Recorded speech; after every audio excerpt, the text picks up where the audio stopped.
And I'm going to start from the beginning, which is last winter. When the hummingbirds migrate, they go to south of the border. They go to Mexico. They'll gather up at the Gulf, and they will fly across in one gigantic group. If you ever get a chance to see it, look up a video or something. It's just fascinating. You've seen the monarchs, I'm sure, that gather on these trees in this one region. Hummingbirds are no different. They gather in one region across the Gulf of Mexico, and they all travel together. They can fly up to 500 miles in one day. So they're very fast, and they're on top of that, they're very smart too.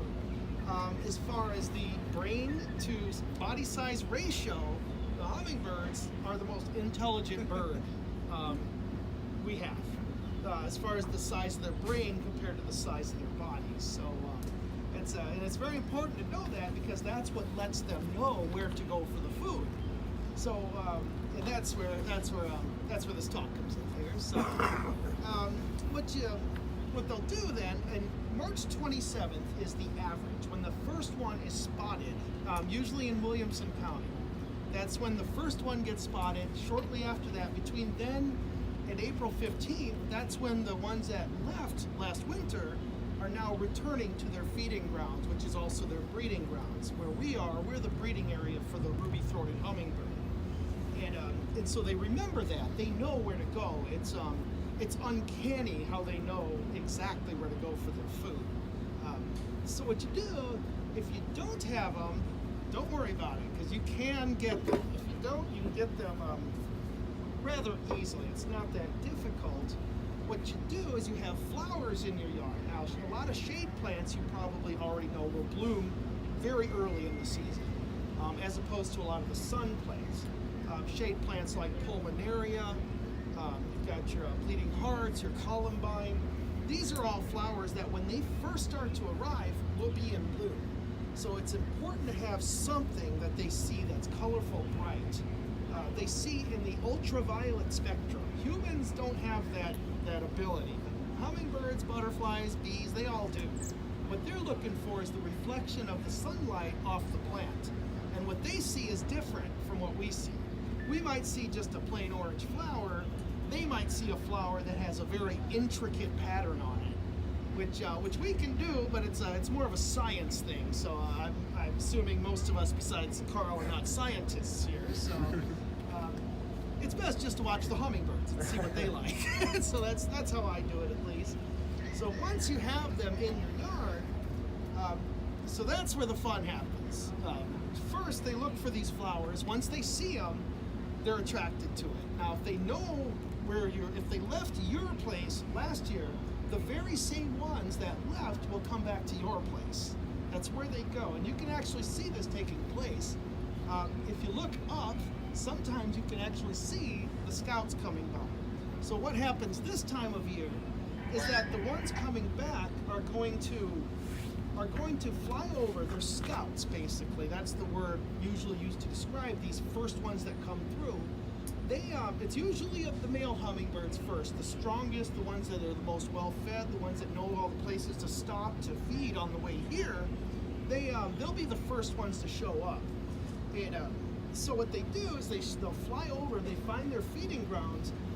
By that time, you should already have a feeder out. Feeder and flowers, because that's important, because once they find the flowers, then they will stick their beaks in every single flower or anything that resembles a flower close to it.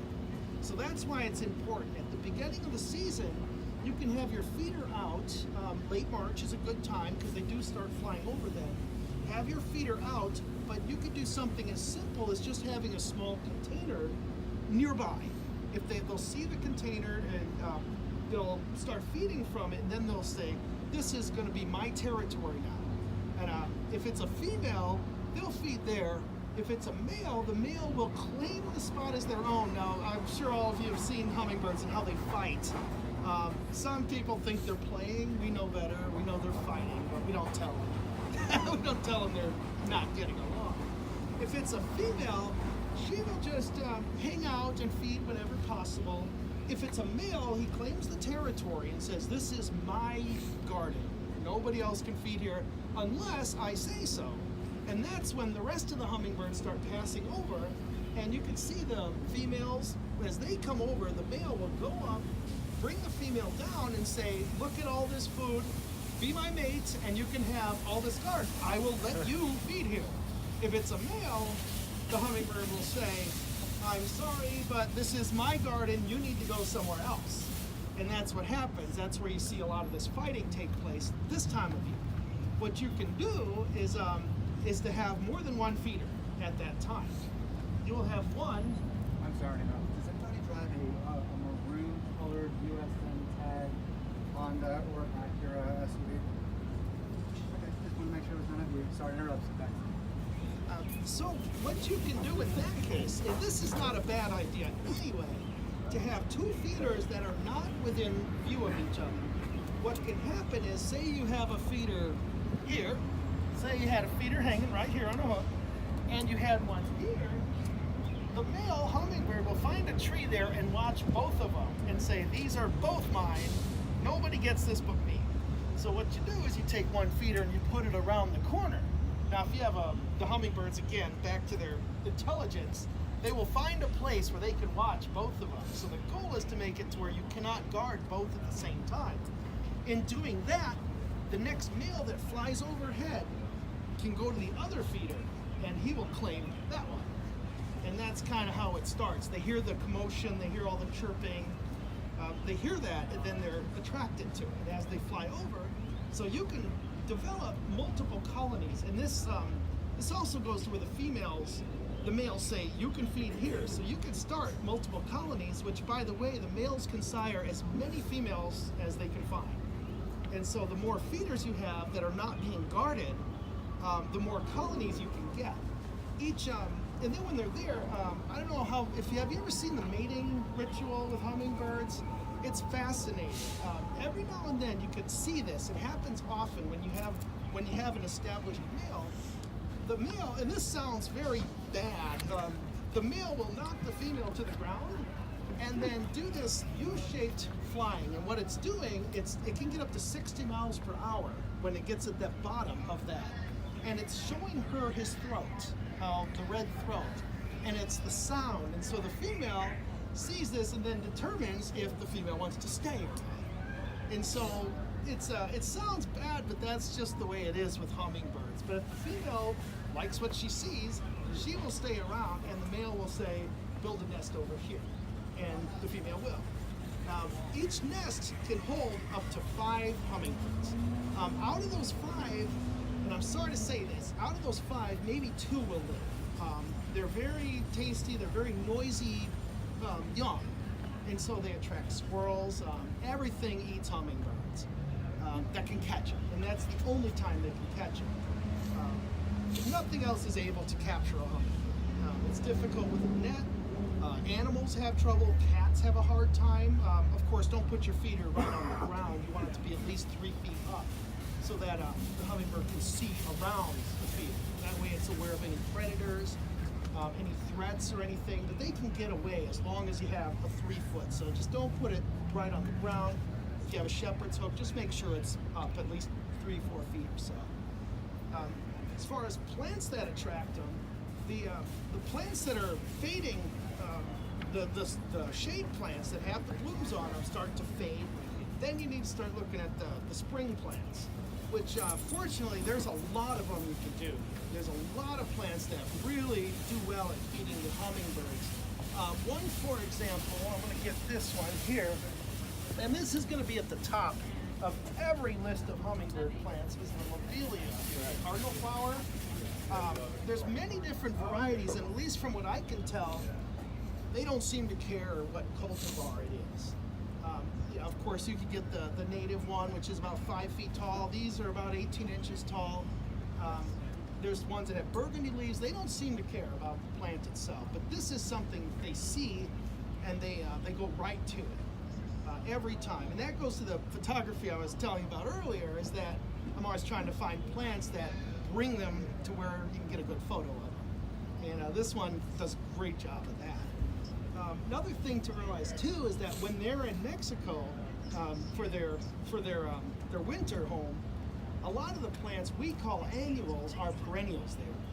So what they do is they see things that they recognize and they go at it. Now I know you're the Perennial Plant Society, but that's the angle I'm going to use to talk about annuals. It's because they are perennial where they just came from. The cypress vine is a good one if you've never planted that before. If you want hummingbirds, that's one way to almost guaranteed to get them, because that is their food when they go to their winter home. They had just left there. A week later they're here, and they see something they recognize, they will stop. And if you've never had them before, that's one way you might attract them, is to get something that they recognize. Zinnias are fantastic. They love them. One thing to know is that the flowers, if you get the double bloom zinnias, they can't get their beaks to where the nectar is because there's too many petals in them. So if you do want to get zinnias to feed your hummingbirds, make sure it's a single bloom, not a double bloom or anything more intricate than that. Zinnias are great. The verbena, I got one over here. This is a fantastic one too, and this also gives you a little height also. So if you want to view your hummingbirds, I apologize, this isn't the best specimen here, but if you want to take pictures of your hummingbirds, this one will get them right up to, right up closer to eye level than most plants will. Brazilian verbena, and the Brazilian is where they go. So that's just something to keep in mind. This is a flower for their winter home. Another one that they've always been feeding on, or at least have been feeding for the winter.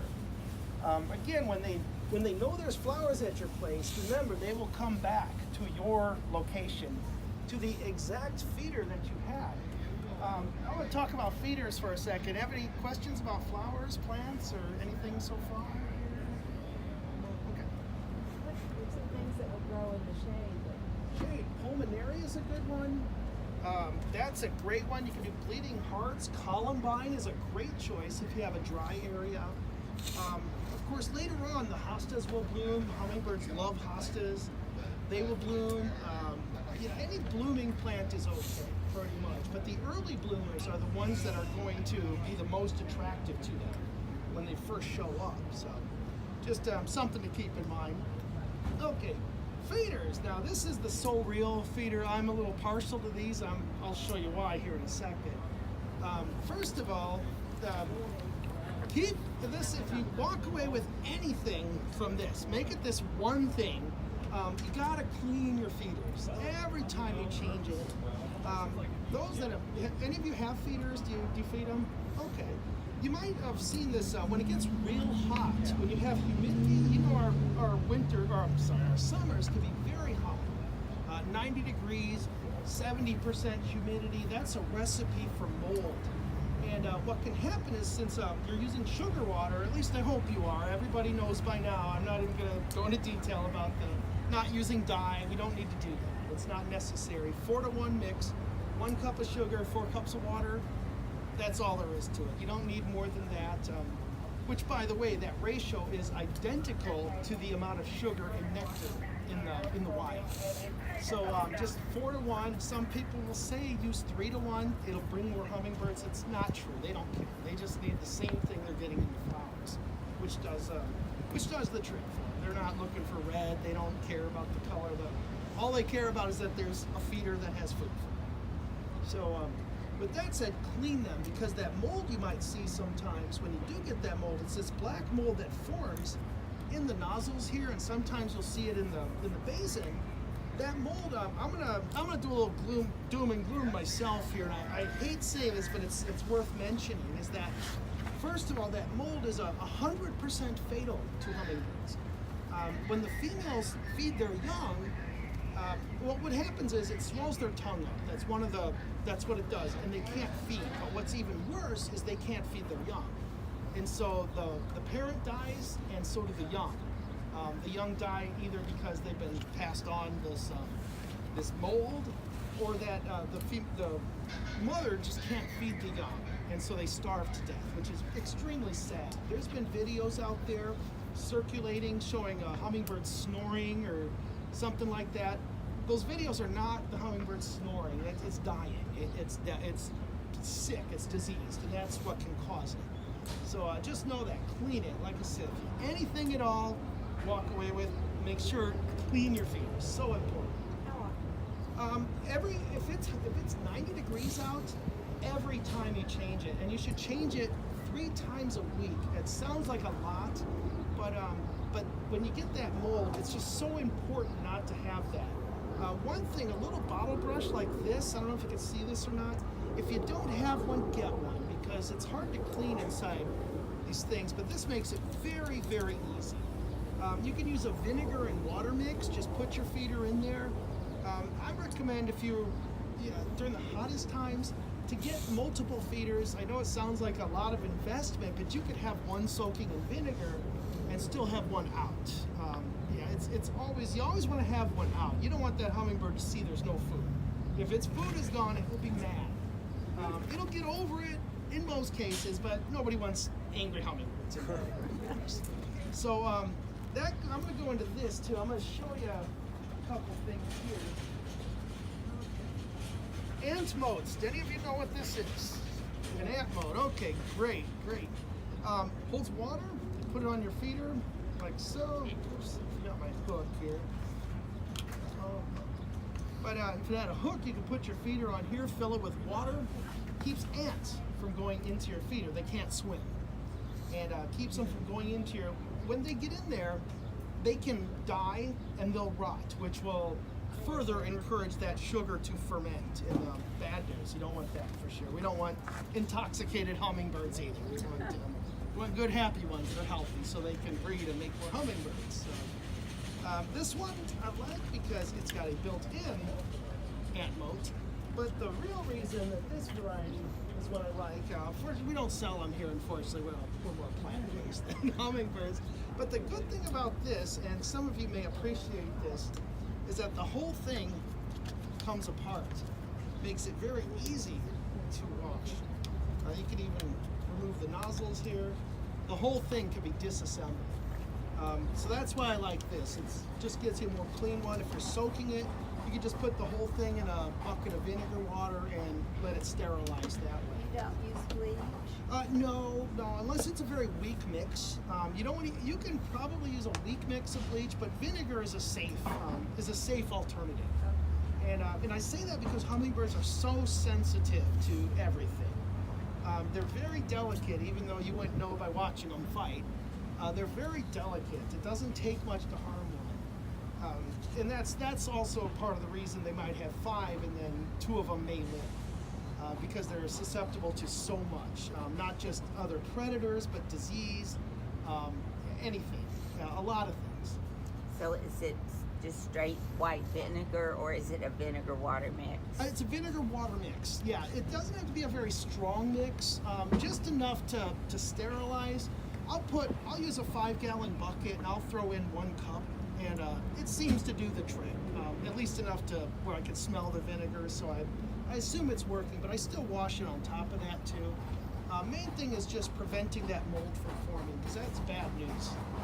We don't want to harm our hummingbirds, and I don't think anybody would ever intentionally do that. But unintentionally they might.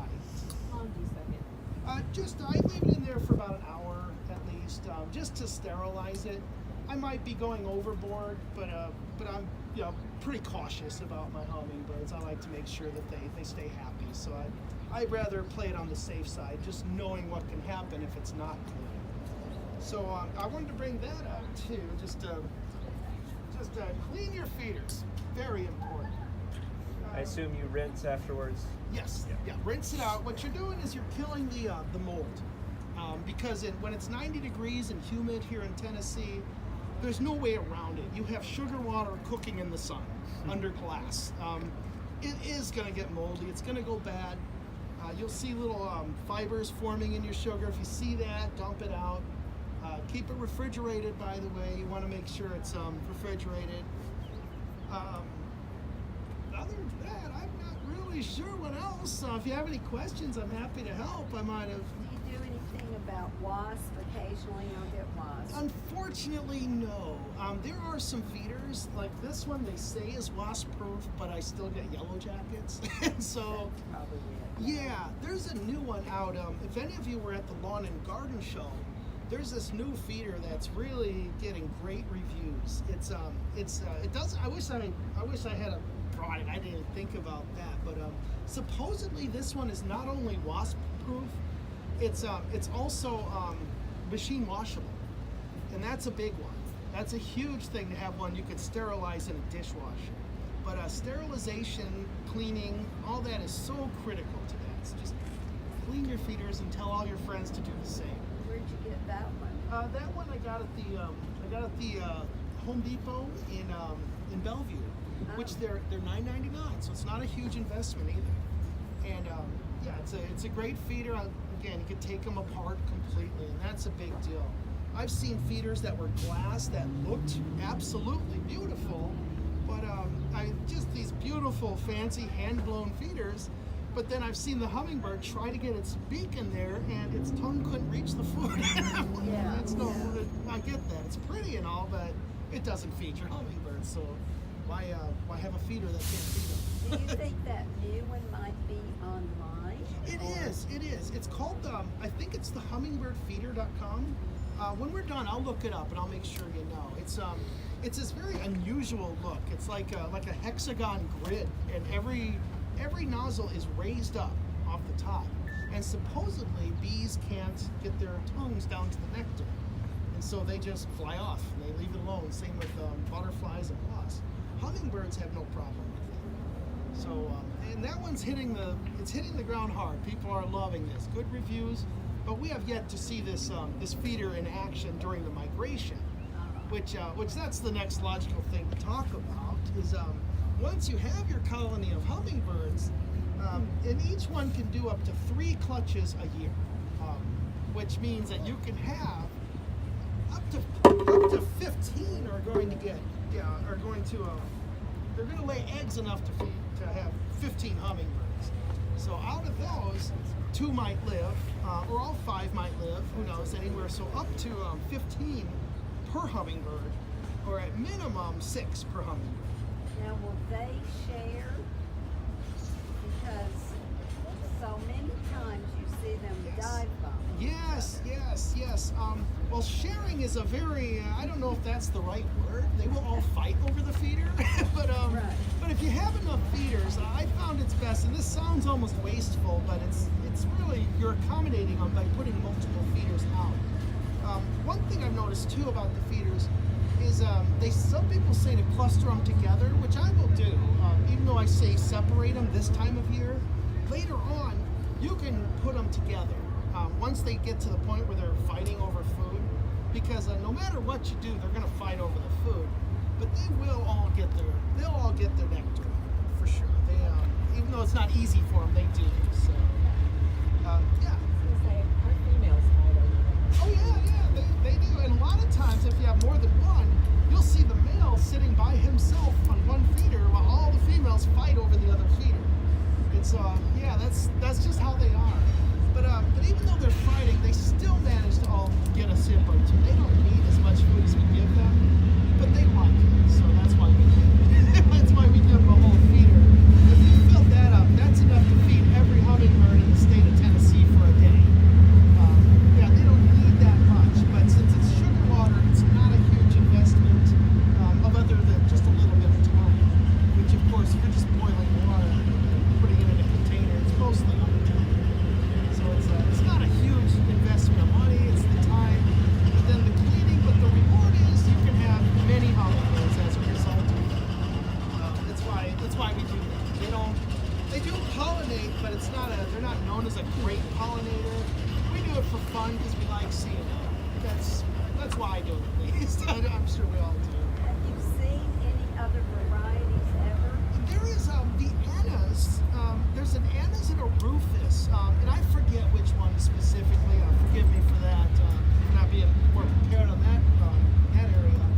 But there's one that goes up to Canada. One of those two, they have a purple throat. If they find a feeder in the winter, they'll stay. It's not very common. Edwin Warner Park has had one in the history since they've been taking notes about this, since they've been actually doing that. If they find a feeder in the winter, they will overwinter here. But then you're obligated to feed them all winter if you wanted to stay. But they're beautiful birds. They have both of those have a purple throat instead of red. Other than that, they look identical. So if you see one in the winter, give it some food. It'll stick around. So yeah, and then the migration. Now that's the next thing. Is starting in August, they all start to travel south, and they know all the food stops. They know where the food is. They hear the commotion, because by that time, you have all of these females that you've attracted to your yard. They've all had their babies. They're all fighting over the food, which, by the way, they grow up very fast. They grow up very fast. Their life cycle, or not life cycle, but their egg to fledging cycle is a half of a bluebird, which is 21 days for a bluebird. So you can imagine how quickly they grow up and how quickly they leave the nest. And no sooner do they leave the nest is the mother already laying more eggs for the next ones. So you can get a lot of hummingbirds that way. But what happens when you have all these hummingbirds in your yard, you have a lot of commotion, you have a lot of chattering, a lot of chirping, a lot of fighting, as you mentioned. What will happen is as they start flying south, they can see this commotion. They hear the chirping, they recognize the sounds. They have a very good eyesight, by the way. They can see from, it's like 50 yards or something silly like that. They have very, very good eyesight. They have good nighttime eyesight too. They can see very well in the dark as well. And what will happen is as they come by, they need to feed before they go south, because they can only do 500 miles. So if they're coming from Michigan, Wisconsin, Illinois, they'll stop here. Now, if they know you have food, they see all this activity, they will feed along with everybody else, and they'll even roost for the night. If it's a good location, if it's a place they want to stay, if they really like it, they can actually come back to your location instead of where they came from, because it's more convenient for them to fly to Tennessee than it is to Michigan. And so you can, what happens is after time, and this was an experiment I did this year, because I want to go all perennials. I'm getting older, I don't want to work as hard in the garden, so I wanted to see if I could still get the hummingbirds with perennial plants, which I found out it's not when it happens. As long as there's a feeder there and they know where that feeder is. I only had one black and blue salvia and one zinnia, and they still showed up. And so that was good news, because now I know I can move forward on doing more perennials next year. Hopefully one day I'll be able to just wake up in March 27th and have, everything already planned. That would be, that's the way to go. So with the migration then, what happens is then they leave in September. That's when they start moving on. They can take temperatures much colder than you think. They can go down to like 40 and they're still okay. Below that, you might see them shivering. They might not be happy. Sometimes they'll stick around a little longer. I've seen one go into November before, which for us is not terribly cold, but for a hummingbird, it sounds like it's pretty cold for them. But they still stuck around. They didn't take off or anything. So, and then that's it. Then the cycle repeats the following year. And what they'll do is when they do come back the following year, sometimes they'll travel with their friends. And if one stops by, their friends will check it out too. So that's, again, why it's important to have that feeder out. If you're on like social networking, a lot of times you'll hear before somebody will say, I saw a hummingbird today. And that's when you put out your feeder. At least that's what I do. I hear from others, and I know to put it out, and I do, and that's it. And and that's it. Then they all leave September, and the cycle repeats itself. They go to Arizona, cross the Gulf of Mexico, wait till March the next year, then come back over. So that's it for me. Unless you have more questions, I'm happy to answer anything. Yeah. What are their nesting habits? Do they prefer shrubs or trees? They don't care. Anywhere. I've seen the nests on clotheslines before, out in the open. I've seen them in trees and shrubs, everywhere. Yeah, it reminds me a lot of the wrens. If you're familiar with the Carolina wrens, anywhere they can nest, they will. And I think it's the same with the hummingbirds. If they have a good, safe place, they'll just set up a nest there. Thing about them, and this goes with a lot of birds too, not just the hummingbirds, but if they do find they've built a nest in a location they find out is not good, they'll just abandon it and build another one. just like that. They just want a safe place to nest. So they will spend an afternoon building a nest, and then if they don't like the place, they will just abandon it and spend another afternoon building another one somewhere else. So yeah, it doesn't really matter. I think they like dense shrubs. One thing you can tell where the nests are too by watching them, and what you'll see is if you have hummingbirds, you probably have other birds too, cardinals, chickadees. I've seen hummingbirds chasing hawks before. I've seen them chasing cardinals, everything. And that's where you know where their nests are, because if you see, I've seen a chickadee go into a tree and then get chased around the garden by a hummingbird. Just screaming. The poor chickadee didn't know what it did, but that's where you know where the nest is, because like every other bird or every other animal, they're going to protect their young. And hummingbirds are very aggressive, as was brought up before with their fighting. They're very aggressive, not just to other hummingbirds, but to other birds too. And they're not afraid of anything, from what I can tell. So does that answer? Chris, how long does the sugar mixture stay good in the refrigerator? I don't know. I try to make as much as I need. But I guess it just depends on how many hummingbirds you have. It'll stay good for a long time as long as it's refrigerated. What you're concerned about is it fermenting. You don't want it to ferment. You don't want it to develop mold, of course. You're not going to get either one of those in the refrigerator. But out in the open, of course, yeah, in the sunlight, under glass, where you're cooking. That's how you make rum. And again, we don't want to intoxicate our hummingbirds. I mean, might be interesting. You can find out if you like. Let me know. And you said that they don't drink very much of the sugar water each time they visit. It's very small amounts of sugar water. And that's all they need. Right. Well, I guess what I was going to ask is, do you still fill it up all the way, no matter what? No. Okay. What I do is I watch the feeds. I'll even take a Sharpie and I'll just kind of mark where the food is. And if they eat it all, then I know to put a little more.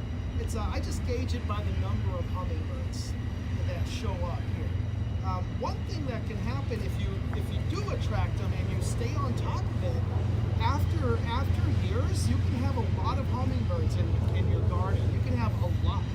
I've been doing this 7 years, and I'll have 30 in a very small area, and they can even. I'll show you something else. There's a neat thing you can do if you really want to impress your friends.